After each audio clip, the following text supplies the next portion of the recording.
The meaning of life. Contemporary analytic perspectives. Depending on whom one asks, the question, what is the meaning of life, is either the most profound question of human existence or else nothing more than a nonsensical request built on conceptual confusion, much like, what does the color red taste like? Or, what is heavier than the heaviest object? Ask a non-philosopher, what do philosophers discuss? And a likely answer will be, the meaning of life.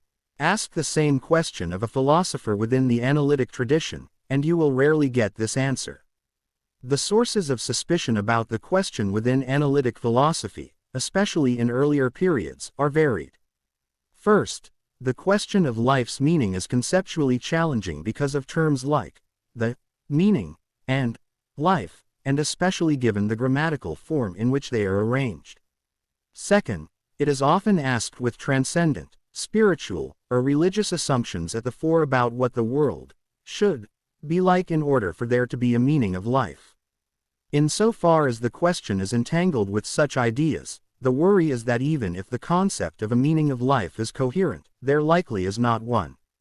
Despite such suspicions and relative disinterest in the question of life's meaning among analytic philosophers for a large part of the 20th century, there is a growing body of work on the topic over roughly the last 2 decades.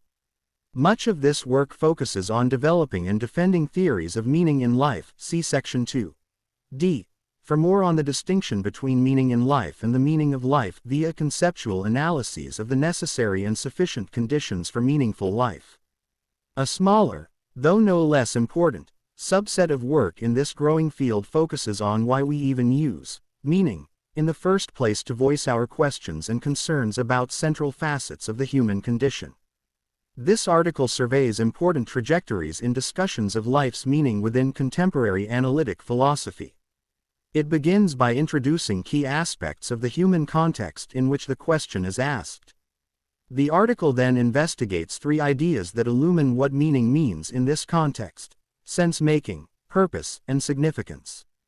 The article continues by surveying important topics that provide a greater understanding of what is involved in our requests for meaning. After briefly surveying theories of meaning in life, it concludes with discussions of death and futility, followed by important areas of research that remain under-investigated. 1. The human context. The human desire for meaning finds vivid expression in the stories we tell, diaries we keep, and in our deepest hopes and fears. According to 20th-century Freudian psychoanalyst Bruno Bettelheim, our greatest need and most difficult achievement is to find meaning in our lives. Bettelheim 1978, 3.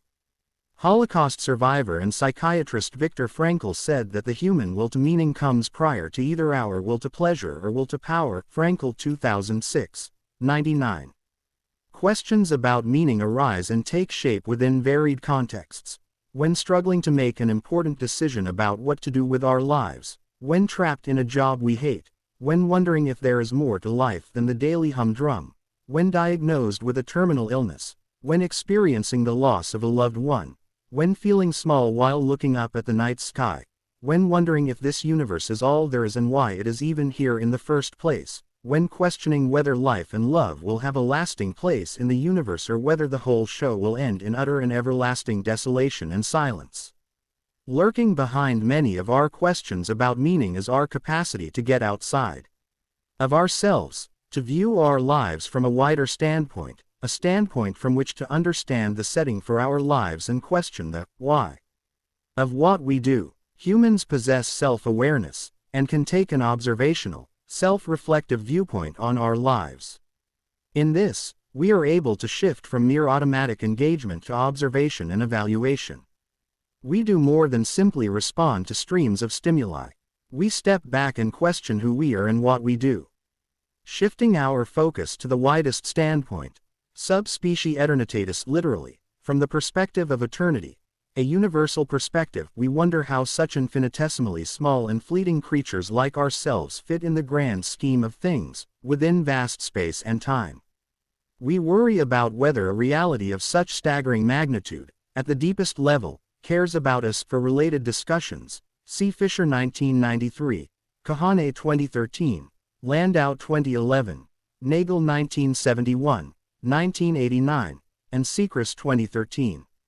That our concerns about meaning are often cosmically focused is instructive. Despite the current theoretical emphasis in analytic philosophy on the more terrestrially focused idea of meaning in life, questions about meaning are very often cosmic in scope. In the words of sociologist Peter Berger, in seeking life's meaning, many are attempting to locate it within a sacred and cosmic frame of reference, of trying to plumb the connection between microcosm and macrocosm. Berger 1967, 27. This is an important reason why God, transcendence, and other ideas embodied and expressed in religion are so often thought to be relevant to life's meaning. 2. The contemporary analytic context, prolegomena. Relatively speaking, not too long ago many analytic philosophers were suspicious that the question of life's meaning was incoherent. Such views found expression in popular culture too, for example, in Douglas Adams' widely read book The Hitchhiker's Guide to the Galaxy. The story's central characters visit the legendary planet Magrathea and learn about a race of hyper-intelligent beings who built a computer named Deep Thought. Deep Thought's purpose was to answer the ultimate question of life, the universe, and everything, that answer being a bewildering 42. Deep Thought explained that this answer was incomprehensible because the beings who designed it, though super-intelligent, did not really know what they were asking in the first place. Asking for life's meaning might be like this, in which case 42 is as good of an answer as any other. Some analytic philosophers in the 20th century, in the wake of logical positivism, shared Deep Thought's suspicion. They were particularly weary of the traditional formulation, "What is the meaning of life?" Meaning, it was thought, belongs in the linguistic realm.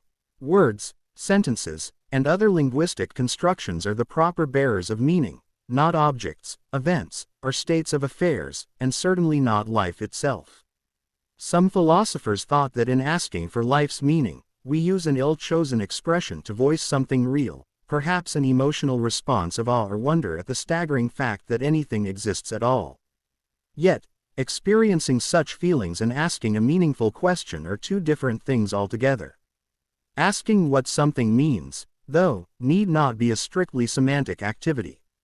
We ask for the meanings of all kinds of things and employ meaning in a wide variety of contexts in everyday life, only some of which are narrowly linguistic. Paying careful attention to the meanings of meaning provides important clues about what life's meaning is all about. Three connotations in particular are instructive here: sense-making, purpose, and significance.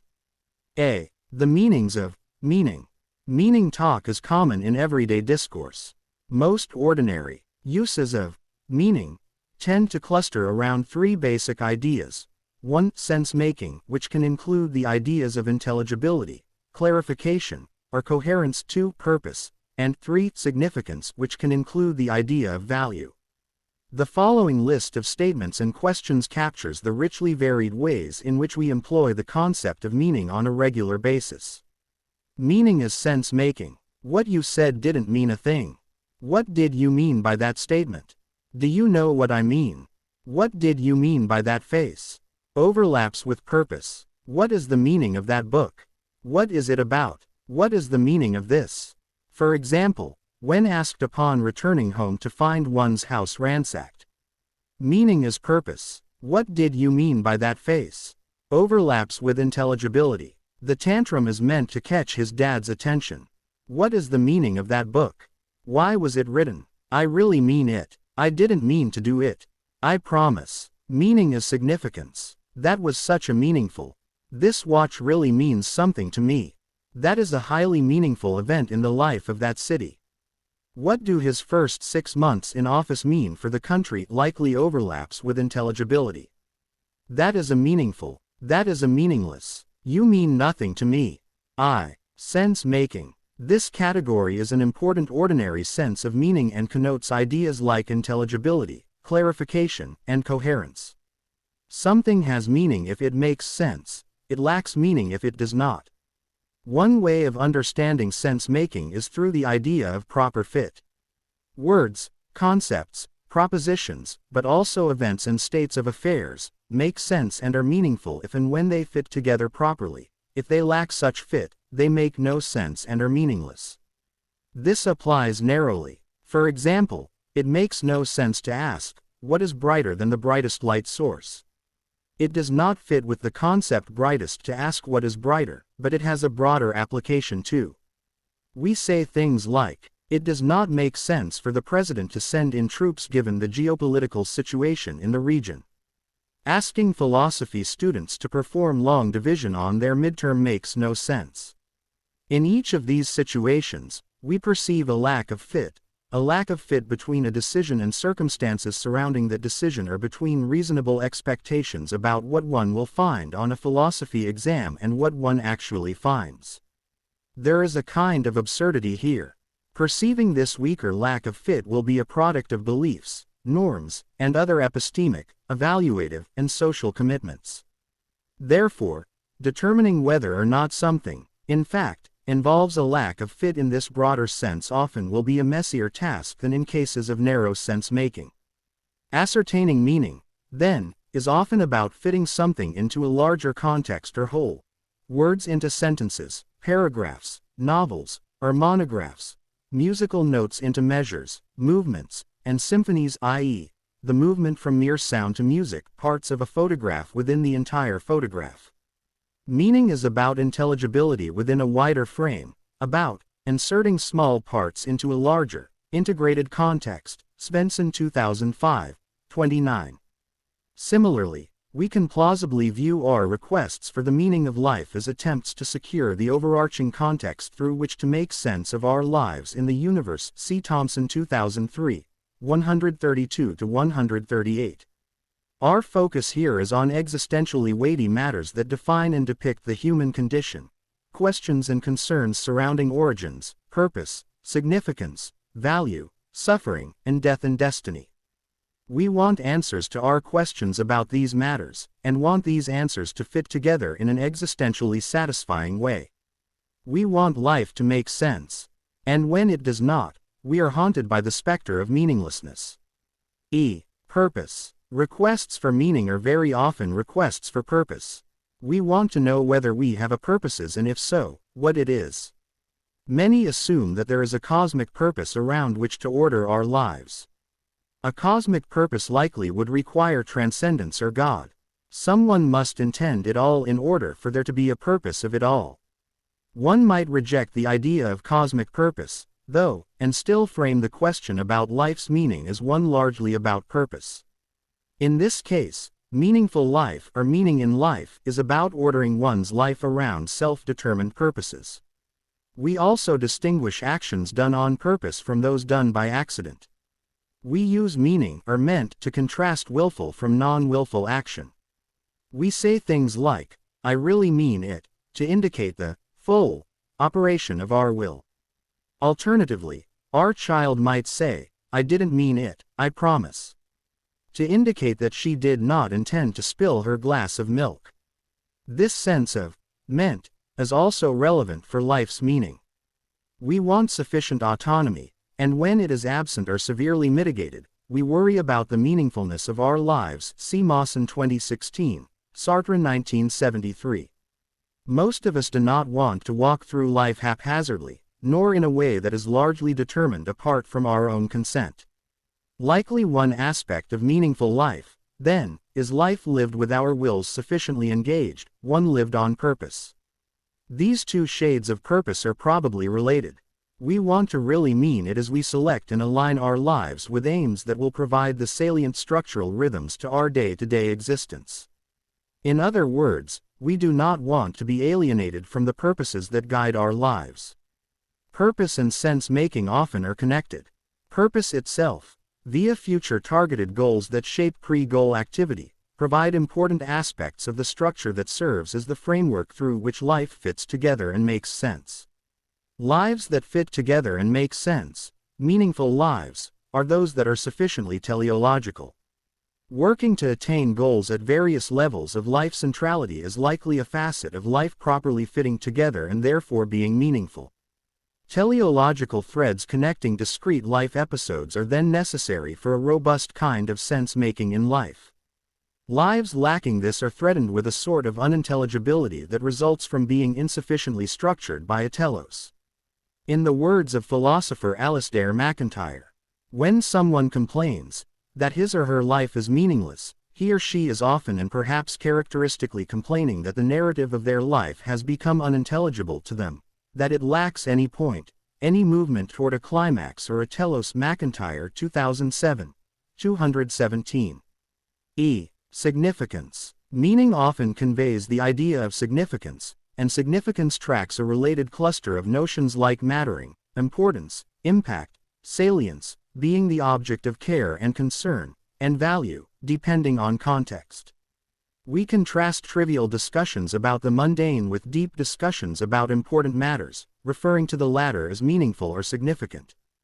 Physical objects deeply enmeshed in our life stories are meaningful. We view actions and events that have salient implications as significant, and in cases where that significance has positive value, as meaningful. Whether a person can lead a meaningful life in virtue of making large negative impacts is a growing topic of discussion as the field seeks to understand the connection between meaning and morality. See Campbell and Nyholm 2015.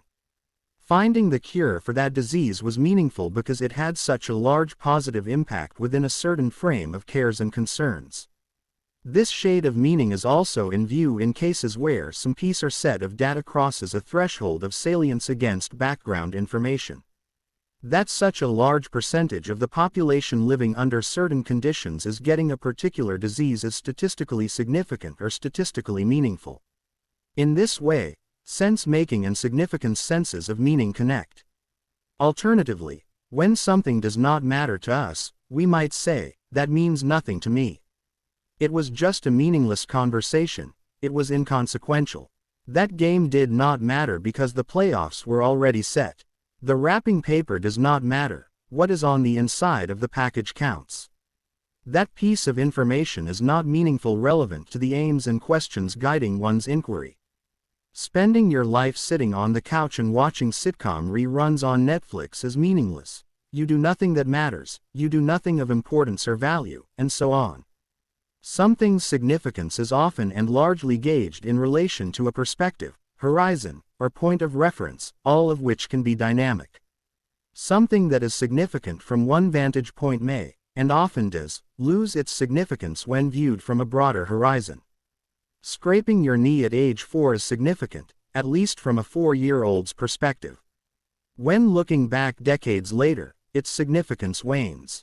Most events important enough to make it into local lore will not matter enough to be included in a national history, let alone world and, especially, cosmic history. One quickly sees resources available from which to generate pessimistic meaning of life concerns vis-a-vis human significance as one broadens horizons, eventually terminating in the widest cosmic perspective. Significance is often distinctly normative and personal. When we say that something is meaningful in the sense of being significant, important, or mattering, we make a kind of evaluative claim about what is good or valuable.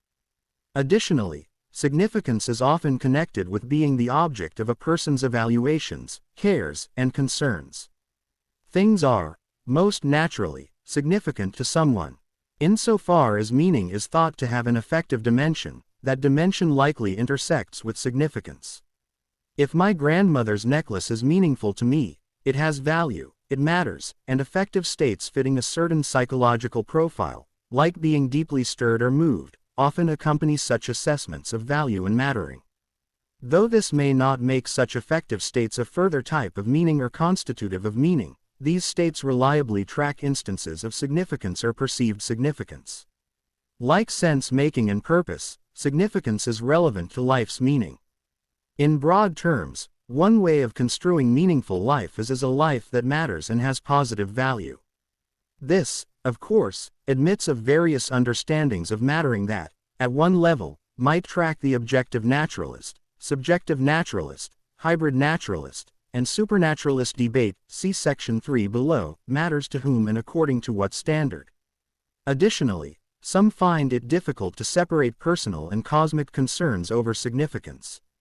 Cosmic concerns, for many, are also intensely personal. If the universe as a whole lacks significance, Some worry that their individual lives lack significance, or at least the kind that they think a deeply meaningful life requires. B. The word, life. Understanding what life's meaning is all about is complicated, not just because of the expansive semantic range of meaning, but also because it is not immediately clear how we should understand the word, life, in the question. In asking for life's meaning, we are not, at least most of us, asking for the meaning of the word, life. Neither are we asking about how being alive is different from being non-living or how being organic is different from being inorganic. What then are we asking, and what is the scope of that request? Our questions about life's meaning likely range over the following options. Life 1 equals individual human life, meaning of my life. Life 2 equals humanity as a whole, meaning of human existence. Life 3 equals all biological life, meaning of all living organisms collectively. Life 4 equals all of space-time existence, meaning of it all. Life 5 equals rough marker for those aspects of human life that have a kind of existential gravitas and are of immense concern and the subject of intense questioning by human beings, see section 2. E. below. Each of these options for understanding life, in the traditional formulation, tracks possible interpretations of the question. The targets of our questions and concerns about meaning are varied in scope. We ask questions about our own personal existence as well as questions about the entire show, and one might think that questions about personal meaning are connected to questions about cosmic meaning. Life 5 provides a way of bringing important aspects of each together, see section 2. E.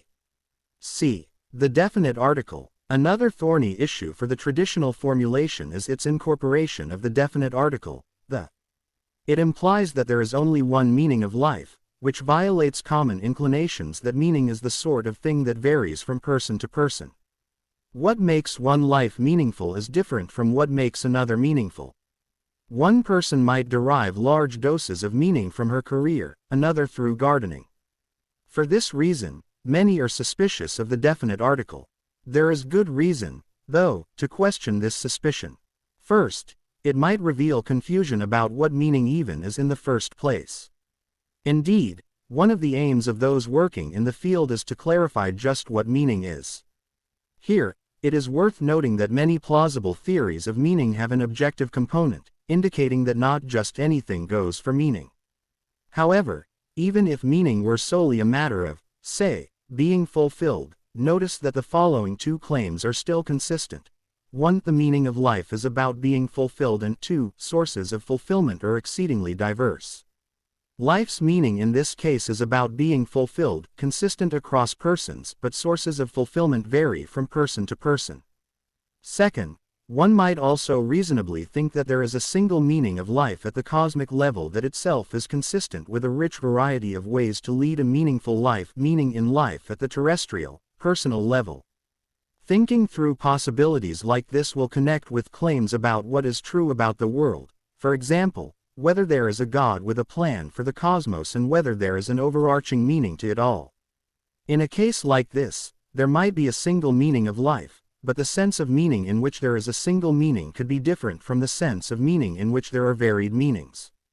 Regardless of the complexities here, the point is that one should not too quickly dismiss the definite article as contributing to intractable theoretical and practical problems for thinking about life's meaning. D. Meaning of life versus meaning in life. In what has become a standard distinction in the field, philosophers distinguish two ideas: the meaning of life MOFL and meaning in life MIN-L. Claims like the following are prevalent: one can find meaning in her life, even if there is no grand, cosmic meaning of life. MOFL is more global or cosmic in scope, and often is intertwined with ideas like God, transcendence, religion, or a spiritual, sacred realm. In asking for life's meaning, one is often asking for some sort of cosmic meaning, though she may also be asking for the meaning of her individual life from the perspective of the cosmos, since many think the meaning of their individual lives is tied to whether or not there is a meaning of it all. Min-L is focused on personal meaning. The meaning of our individual lives is located in the web of human endeavors and relationships sub specie humanitatis, within the frame of human cares and concerns. Many think that we can legitimately talk about life having meaning in this sense regardless of what is true about the meaning of the universe as a whole. One can see how the various sense of meaning discussed earlier in this entry intersect at both levels, MOFL and MIN-L. For example, if sense-making is in view at the cosmic level, we might ask questions like the following: what's it all about? Or, how does it all fit together? At the terrestrial, personal level, our sense-making questions might, rather, take the following shape: what is my life about? How does my life fit together? Or, is my life coherent? If significance is in view at the cosmic level, we might ask, do our lives really matter in the grand scheme of things? Whereas terrestrially, personally, we might ask, does my life matter to me, my family, friends, or my community? What is the meaning of X? The locution, what is the meaning of X, need not be understood narrowly as the request for something semantic, say, for a definition or description. There are additional non-linguistic contexts in which this request makes perfect sense, see Nozick 1981. Some of them even share striking similarities to the question of life's meaning. One in particular is especially relevant. Sometimes we are confronted with circumstances that we do not yet sufficiently understand, in which case we might naturally respond by asking, what's this all about? Or, what's going on here? Or, what happened? Or, what's happening? Or, what does this mean? Or, what is the meaning of this? In asking such questions, we are in search of sense-making and intelligibility. We walk in on our children fighting and demand, what is the meaning of this? Mary Magdalene and Mary the mother of James come to find a stone rolled away from a Roman-guarded tomb. The burial linens are there, but Jesus' body is nowhere to be found. One can imagine them thinking, what is the meaning of this? We naturally invoke the formula, what is the meaning of X? In situations where X is some fact, event, phenomena, or cluster of such things, and about which we want to know, in the words of New Testament scholar and theologian, N.T. Wright, its implication in the wider world within which this notion makes the sense it makes. Wright 2003, 719. Such requests track our desire to make sense of a situation, to render it intelligible with the further aim of acting appropriately in response, a kind of epistemic map to aid in practical, normative navigation. Taking our cue from these ordinary examples, to inquire about life's meaning is plausibly understood as asking something similar to our requests for the meaning of our children's scuffle or of Jesus' empty tomb. Over the course of our existence, we encounter aspects of the world that have a kind of existential gravitas in virtue of their role in defining and depicting the human condition. They capture our attention in a unique way. The word, life, then, is a rough marker for these existentially weighty aspects, Life 5 in Section 2. B. Above, aspects of life that give rise to profound questions for which we seek an explanatory framework, perhaps even a narrative framework, in order to make sense of them. These aspects of the world are akin to the portion of the scuffle and empty tomb above to which we already have limited informational access, yelling and throwing in the case of the scuffle, and the various pieces and clues observed at the empty tomb. Like the parent or Mary Magdalene in those situations, we lack important parts of life's context, and we desire to fill in these existentially relevant gaps in our knowledge, and then live accordingly. We are in search of life's meaning, where that meaning is, at center, a kind of overarching sense-making framework for answering and fitting together answers to our questions about origins, purpose, significance, value, suffering, and destiny. F. Interpretive strategies. I. The amalgam approach. The currently favored strategy for interpreting the traditional formulation of the question, what is the meaning of life, is the amalgam approach. On this pluralist view, the question is not thought to be a single question at all, but rather an amalgam of numerous other questions, most of which share family resemblances. The question is, on this view, simply a placeholder, some think ill-conceived, for these other questions and is, itself, not capable of being answered in this form. Though it has no answer in this form, other questions about purpose, significance, value, worth, origins, and destiny might. We at least know what we ask when we ask them, so the thought goes. Suspicion of the traditional formulation often accompanies the amalgam view, since that formulation makes use of the definite article, the word, meaning, and the word, life, which together in the grammatical form in which they are found contribute to a thorny interpretive challenge.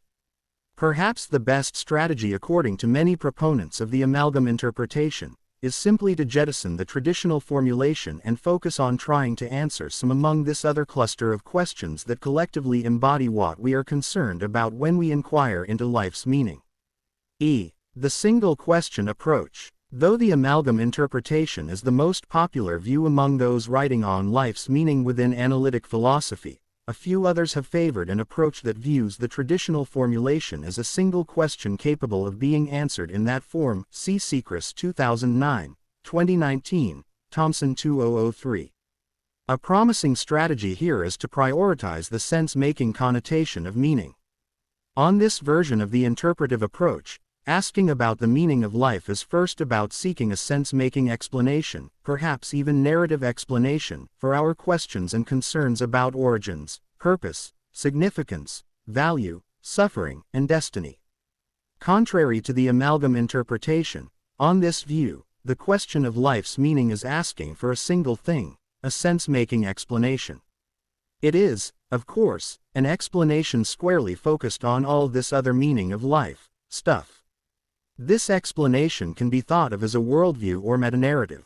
This approach is an organic interpretive strategy that seeks a single answer, e.g., narrative explanation, that unifies or integrates answers to all the sub-questions that define and depict the human condition. It provides the conceptual resources to account for both MOFL and MIN-L. The cosmic and the personal, the epistemic and the normative, and the theoretical and the practical are inseparable in our search for meaning. The sense-making framework that we seek links all of this as we pursue meaningful lives in light of our place within the grand scheme of it all. This version of the single question approach, with its emphasis on sense-making, is closely related to the concept of worldview. Worldviews provide answers to the existentially weighty set of questions that brings into relief the human condition. As philosopher Milton Munitz notes, people may say that what they are looking for when asking the question of life's meaning is an account of the big picture, with whose aid they would be able to see not only their own individual personal lives, but the lives of everybody else, indeed of everything of a finite or limited sort, human or not. The expression of such a concern involves, at bottom, the appeal to a worldview, or world picture. This undertakes to give a description of the most inclusive setting within which human life is situated. Munitz 1993, 30. To offer a worldview, then, is to offer a putative meaning of life, a sense-making framework focused squarely on the set of questions and concerns surrounding origins, purpose, significance, value, suffering, and destiny. Looking back further into the origin of the worldview concept strengthens the connection between worldview and life's meaning, and offers important clues that a worldview provides a kind of sense-making meaning. 19th-century German historian and philosopher, Wilhelm Dilthey, spoke of a worldview as a concept that constitutes an overall perspective on life that sums up what we know about the world, how we evaluate it emotionally, and how we respond to it volitionally. Worldviews possess three distinct yet interrelated dimensions: cognitive, affective, and practical. They address both MOFL and MIN-L. A worldview is motivated out of a desire to answer what he calls the riddle of existence. The riddle of existence faces all ages of mankind with the same mysterious countenance. We catch sight of its features, but we must guess at the soul behind it. This riddle is always bound up organically with that of the world itself and with the question what I am supposed to do in this world, why I am in it, and how my life in it will end. Where did I come from? Why do I exist? What will become of me? This is the most general question of all questions and the one that most concerns me. Dilthey 1980, 81-82. Dilthey's cluster of questions that motivate worldview construction are those same questions to which we want answers in seeking life's meaning. In this way, life's meaning might just be a sense-making framework. It is not a stretch to say that life's meaning is that which worldviews aim to provide. 3. Theories of meaning in life. Beyond important preliminary discussions over the nature of the question itself and its constituent parts, one will find competing theories of meaning in life. Here, the debate is over the question of what makes a person's life meaningful, not over the question of whether there is a cosmic meaning of it all, though, again, some think the two cannot be so easily disentangled. The four most influential views of meaning in life are 1. Supernaturalism, 2. Objective naturalism, 3. Subjective naturalism, and 4. Hybrid naturalism. 5. Nihilism is not a theory of meaning, rather, it is the denial of meaning, whether cosmic or personal. Objective, subjective, and hybrid naturalism are all optimistic forms of naturalism. They allow for the possibility of a meaningful existence in a world devoid of finite and infinite spiritual realities. Pessimistic naturalism, or what is commonly called nihilism, is generally, though not always, thought to be an implication of an entirely naturalistic ontology, though vigorous debate exists about whether naturalism entails nihilism.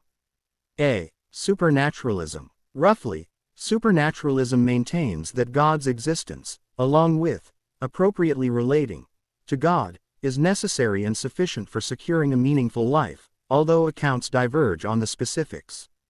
Among countless others, historic representatives of supernaturalism in the Near Eastern ancient world and in subsequent history include Koheleth, the one called teacher, in the Old Testament book of Ecclesiastes, Jesus, the Apostle Paul, Augustine, Aquinas, Jonathan Edwards, Blaise Pascal, Leo Tolstoy, C.S. Lewis, and many contemporary analytic philosophers. Meaningful life, on supernaturalism, consists of claims along metaphysical, epistemological, and relational axiological axes.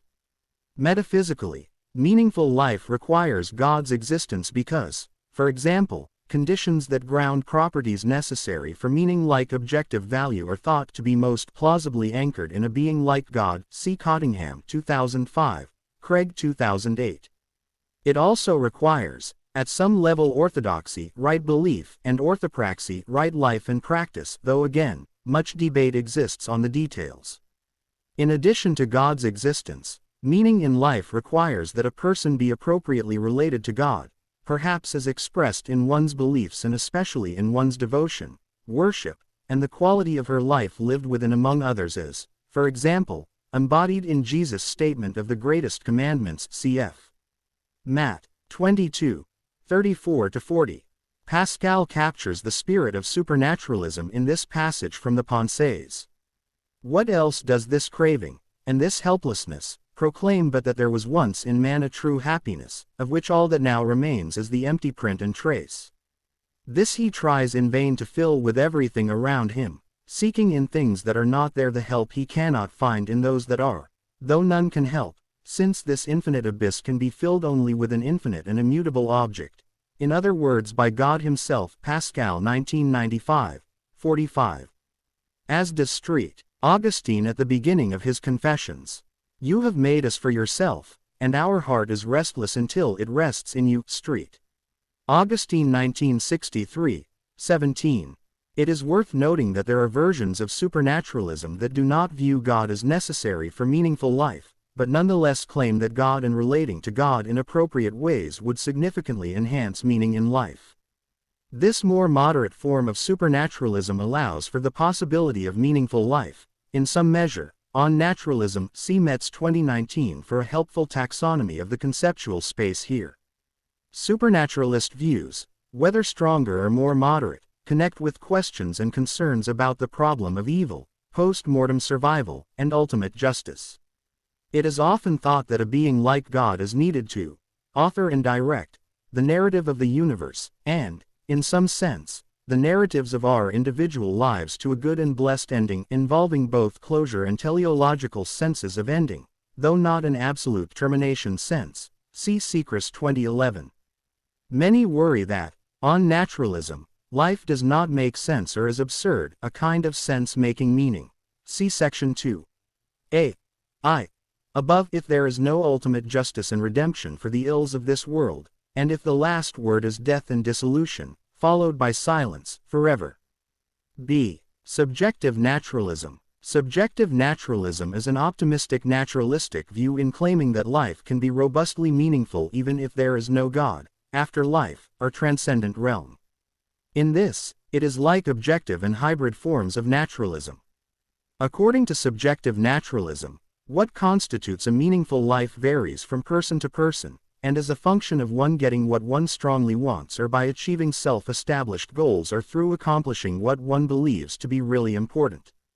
Caring about or loving something deeply has been thought by some to confer meaning in life, see Frankfurt 1988.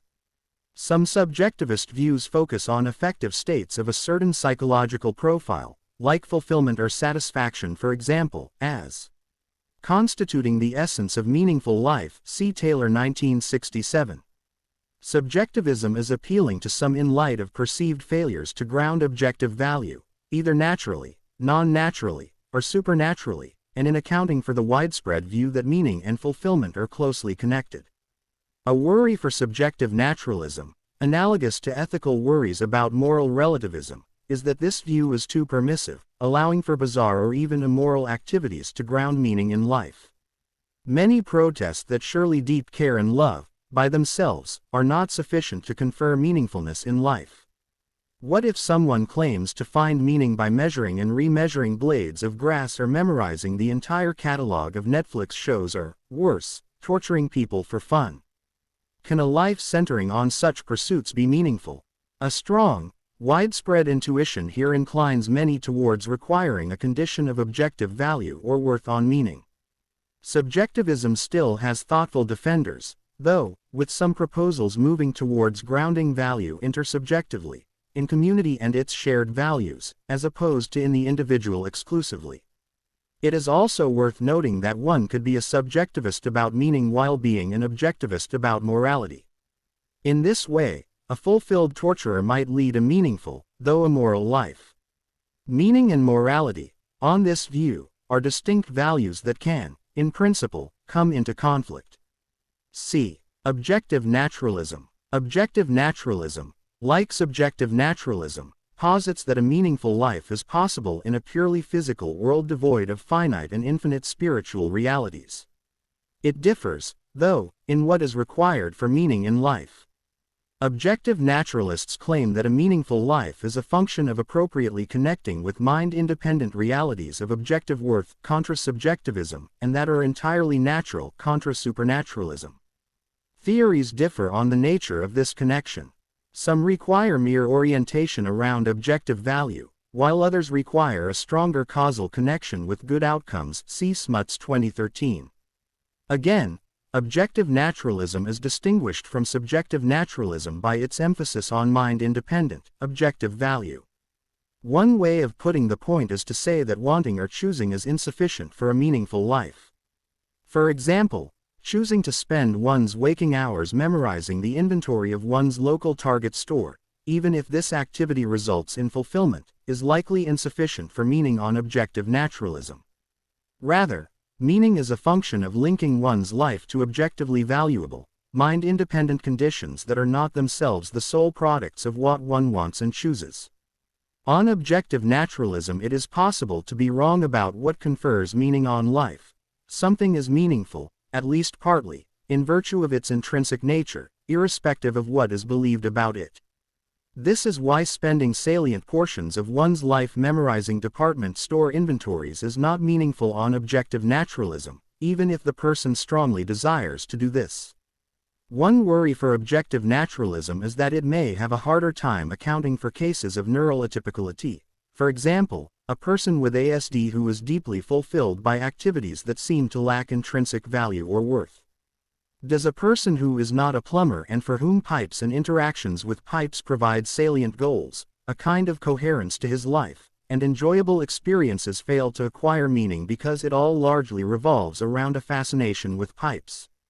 Might subjectivist views better account for the lives of those among us whose interests and interactions with the world are strikingly different, and for whom such interests are the result of neural atypicality? Critics of objective naturalism might also press the point that proponents of this view conflate meaning and morality, or at least conflate important aspects of these two putatively different kinds of value. One value might be objectively shaped, whereas the other might not. D. Hybrid naturalism. Many researchers think that there is something right about both objectivist and subjectivist views, but that each on its own is incomplete. Susan Wolf has developed what has come to be one of the more influential theories of meaning in life over the last decade or so, the fitting fulfillment view. Her view includes both objective and subjective conditions, and is captured by the slogan, "Meaning arises when subjective attraction meets objective attractiveness," Wolf 1997, 211. Meaning is not present in a life spent believing in, being fulfilled by, or caring about worthless projects, but neither is it present in a life spent engaging in worthwhile, objectively valuable projects without also believing in, being fulfilled by, or caring about them. Many think hybridist views capture what is best about objectivism and subjectivism while avoiding the pitfalls of each. In their naturalistic forms, such theories of meaning are inconsistent with supernaturalism. However, one can imagine supernaturalist forms of each of these views. One might be a supernaturalist who thinks that meaning wholly or largely consists in subjective fulfillment in the divine, a kind of subjectivism, or that meaning consists in orientation around objective value, again grounded in the divine, a kind of objectivism. One could also formulate distinctly supernaturalist hybrid views. E. Pessimistic naturalism, nihilism. In opposition to all optimistic views about the possibility of meaningful life, is pessimistic naturalism, more commonly called nihilism. Roughly, nihilism is the view that denies that a meaningful life is possible because, literally, nothing has any value. Nihilism may be understood as a combination of theses and assumptions drawn from both supernaturalism and naturalism. A god or some supernatural realm is likely necessary for value and a meaningful life, but no such entity or realm exists, and therefore, 3. Nothing is ultimately of value and there is, therefore, no meaning. Other forms of nihilism focus on states like boredom or dissatisfaction, arguing that boredom sufficiently characterizes life so as to make it meaningless, or that human lives lack the requisite amount of satisfaction to confer meaning upon them. F. Structural contours of meaning in life. If meaning is a distinct kind of value that a life can have, and if the three senses of meaning above, see section 2a, above capture the range of ideas encompassed by meaning, then these ideas can help illumine the conceptual shape of meaning in life. Each of the ordinary senses of meaning provides strategies for conceptualizing the broad structural contours of meaningful life. Sense making. An intelligible life, one that makes sense, broad sense making, that fits together properly, and exhibits a kind of coherence, for example, relationally, vocationally, morally, spiritually, and so on, perhaps even narrative coherence. Purpose. A life saliently oriented around purposes, goals, and aims, and lived on purpose in which the person's autonomy is sufficiently engaged. Significance. A life that matters and has positive value intrinsically in virtue of the kind of life that it is and extrinsically in virtue of its implications and impacts, especially within the narrow e.g., familial and broad e.g., cultural, relational webs of which the person is a part. Though one can view these as largely different ways of thinking about what a meaningful life is, one might think that there is a more organic relationship between them. Here is one strategy through which all three senses of meaning might coalesce and bring into relief the full structural contours of meaningful life in a unified way. Meaningful life equals a life that makes sense, that fits together properly, sense-making, in virtue of appropriate orientation around goals, purpose, other, italic, activities, see Setia 2017, and relationships that matter and have positive value, significance. Philosophers may want to follow social scientists here in thinking more about this tripartite conception of meaning. Psychologists, for example, are increasingly using similar accounts in experimental design and testing. One prominent psychologist working in the area of meaning proposes a definition of meaning in life that incorporates a similar triad that prioritizes sense-making. Meaning is the web of connections, understandings, and interpretations that help us comprehend our experience and formulate plans directing our energies to the achievement of our desired future. Meaning provides us with the sense that our lives matter, that they make sense, and that they are more than the sum of our seconds, days, and years. Stager 2012, 165. 4. Death, futility, and a meaningful life. Life's meaning is closely linked with a cluster of related issues including death, futility, and endings in general. These are important themes in the literature on meaning, and are found in a wide array of sources ranging from the Old Testament book of Ecclesiastes to Tolstoy to Camus to contemporary analytic writing on the topic. Worries that death, as conceived on naturalism, threatens meaning lead into discussions about futility. It is a commonly held view that life is futile if all we are and do eventually comes to nothing. If naturalism is true and death is the end, period, then life is futile, so the argument goes. Left undeveloped, it is not entirely clear what people mean by this, though the sentiment behind the idea is intense and prevalent. In order to explore the worry further, it is important to get clearer on what is meant by futility. In ordinary cases, something is futile when the accomplishment or fulfillment of what is aimed at or desired is impossible. Examples of futility include: it is futile for a human being to try to both exist and not exist at the same time and in the same sense. It is futile to try and jump to Mars. It is futile to try and write an entire, 300-page novel, from start to finish, in 1 hour. On the preceding account of futility, the existential angst that accompanies some instance of futility is proportional to how one feels about what it is that is futile. The extent to which one is invested, for example, emotionally and relationally, in attempting to reach some desired end will affect how she responds to real or perceived futility. Perceived, because one could be wrong about whether or not something is, in fact, futile. Imagine that a person has a curiosity to experience flying as a falcon flies. It would be futile to attempt to fly as a falcon flies. Though this person might be minimally distressed as a result of not being able to experience this, it is doubtful he would experience soul-crushing angst. Contrast this with a situation where one has trained for years to run an Ironman triathlon, but 1 week prior to the event, she is paralyzed from the neck down in a tragic automobile accident. To now try and compete in the triathlon without mechanical assistance would be futile. Given the importance of this goal in the person's life, she would appropriately feel significant existential angst at not being able to compete. Years of training would be unrewarded. Deep hopes would be dashed. A central life goal is now forever unfulfilled.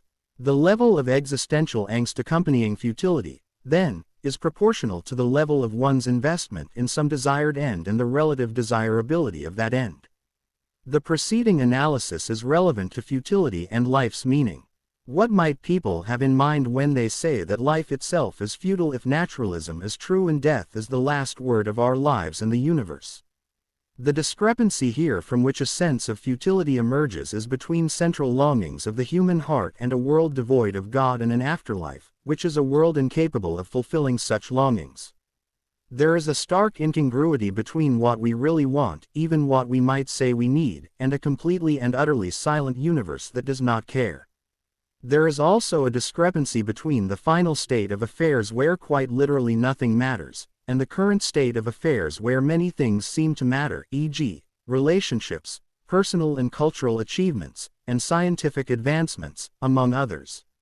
It seems hard to fathom that things with such existential gravitas are but a vapor in the grand scheme of things.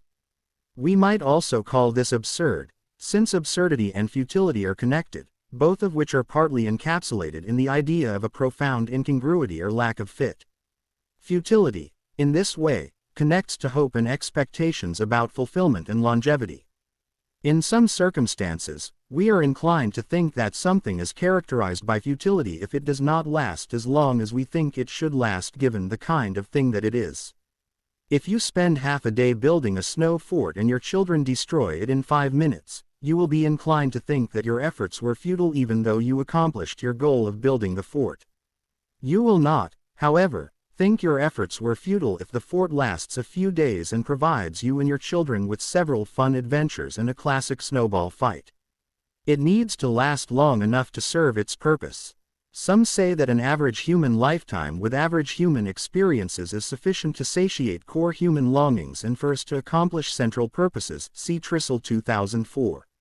Others, however, think that only eternity is long enough to do justice to those aspects of the human condition of superlative value, primarily and especially, happiness and love, the latter understood roughly as commitment to the true good or well-being of another. Some things are of such sublime character that for them to be extinguished, even after eons upon eons, is truly tragic, so the thinking goes. Anything less than forever is less than enough time, and leads to a sense of futility. We want the most important things in life, especially happiness, love and relationships, to last indefinitely. But if naturalism is true, all will be dissolved in the death of ourselves and the universe. It will be as if none of this ever happened. If the important stuff of life that we are so invested in lasts only a short while, many worry that life itself is deeply and ultimately futile. Futility, then, is sometimes linked with how something ends. With life's meaning in view, many worry that its meaning is jeopardized if, in the end, all comes indelibly to naught. Such worries have been articulated in what some call final outcome arguments. See Wielenberg 2006. A final outcome argument is one whose conclusion is that life is somewhat or wholly meaningless or absurd or futile because of a bad ending. Such arguments can have weaker and stronger conclusions, ranging from a bad ending only slightly mitigating meaning all the way to completely destroying meaning. What they all have in common, however, is that they give the ending an important say in evaluating life's meaning. Why think that endings have such power? Many have argued that giving them this power arbitrarily privileges the future over the past. Thomas Nagel once said that, "It does not matter now that in a million years nothing we do now will matter." Nagel 1971, 716. Why should we think the future is more important than, or relevant at all to the past and the present? But perhaps Nagel is mistaken. There may, in fact, be good reasons to think that how life ends is relevant for evaluating its meaning. See Sechrest 2011. Whichever conclusion one adopts, principled reasons must be offered to settle the question of which viewpoint, the distant future or the immediate present, takes priority in appraisals of life's meaning. 5. Underinvestigated areas. Within value theory, an underinvestigated area is how meaning fits within the overall normative landscape. How is it connected, if at all, with ethical, aesthetic, and eudaimonistic value? For example, what sorts of relationships, conceptual, causal or otherwise, exist between the various values? Do some reduce to others? Can profoundly unethical lives still count as meaningful? What about profoundly unhappy lives? These and other questions are on the table as a growing number of researchers investigate them. Another area in need of increased attention is the relationship between meaning and suffering. Suffering intersects with our attempts to make sense of our lives in this universe, motivates our questions about why we are here, and gives rise to our concerns about whether or not we ultimately matter. We wonder if there is an intelligible, existentially satisfying narrative in which to locate, make sense of, our visceral experience of suffering, and to give us solace and hope. Evil in a meaningful universe does not cease from being evil, but it can be more bearable within these hospitable conditions. Perhaps the problem of meaning is more fundamental than the problem of evil. Also relevant is what can be called the eschatological dimension of the problem of evil. Is there any hope in the face of pain, suffering, and death? And if so, in what does this hope consist? Addressing future-oriented considerations of suffering will naturally link to perennial meaning of life topics like death and futility. Additionally, it will motivate further discussion over whether the inherent human desire for a felicitous ending to life's narrative, including, for example, post-mortem survival and enjoyment of the beatific vision or some other blessed state, is mere wishful thinking or a cousin to our desire for water, and thus, a truly natural desire that points to an object capable of fulfilling it. Equally under-investigated is how the concept of narrative and meta-narrative might shed light on the meaning of life, and especially what talk of life's meaning is often all about.